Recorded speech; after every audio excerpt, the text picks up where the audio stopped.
Yeah. Just looking at these world fairs. Yes. The United States' first great exposition was the Centennial in Philadelphia, yeah, Pennsylvania in 1876. It commemorated the 100th anniversary of the signing of the Declaration of Independence. There, for the first time, thousands of people saw the products and manufacturers, yes, of the entire nation brought together.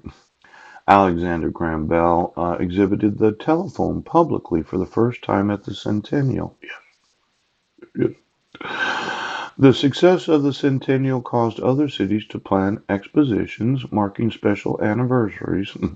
One of them, the Columbian Exposition, yes, was held in Chicago, Illinois in 1893 to celebrate the 400th anniversary of Columbus's discovery of America.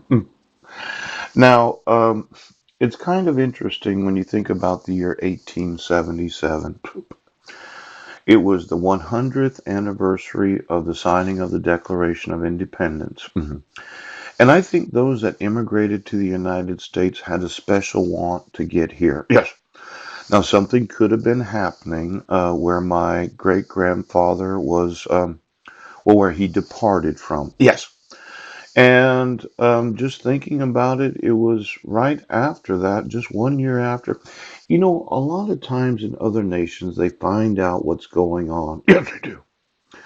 And let's say you live over there in Russia, Poland, Germany, Moravia, and you could or could not want to identify yourself with whatever ruling class of that time. Yes.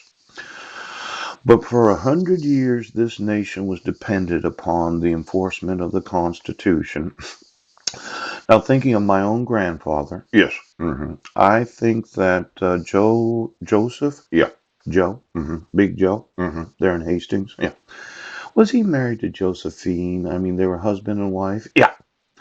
Now, I would have liked to know if she's a large woman. Poop. And then there's the thought of my grandfather growing up in a house, yes, where his own father was a police officer. Pooh!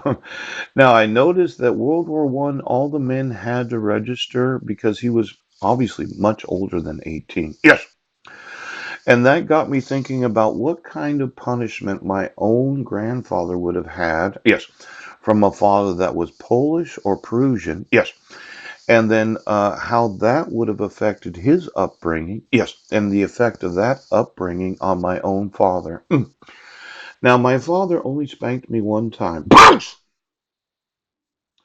And that was because I was maybe 3 or 4 years old in Auburn, Washington. Yeah. And I decided to test my strength. And I went out there to where the water meter is. Yes. They have a concrete covering over the water meter in the sidewalk. Yes. I decided to pick it up when I was 4 years old. Thought I'd show myself how strong I was. Yes. And I threw it on the sidewalk and I broke the fucking thing. Now, once in a while, yes, when you're a small child, yes, you like to test yourself to find out how strong you are. Well, the city got called. Now, they did. Pooch. And they had to talk to my father about me breaking something that belonged to the city of Auburn. Well, I went in there and he said, I have to give you one spank. Yes, because you cannot break it. The only time he spanked me during the whole time that I was his child until approximately 7, 8 years old. But he had a different kind of discipline that I found very effective as a child. See, I think eye contact is important. If you take the middle finger of a very, well, any man really, yes, considering the size of the child, and you take that middle finger and you poke him right in the fucking middle right now.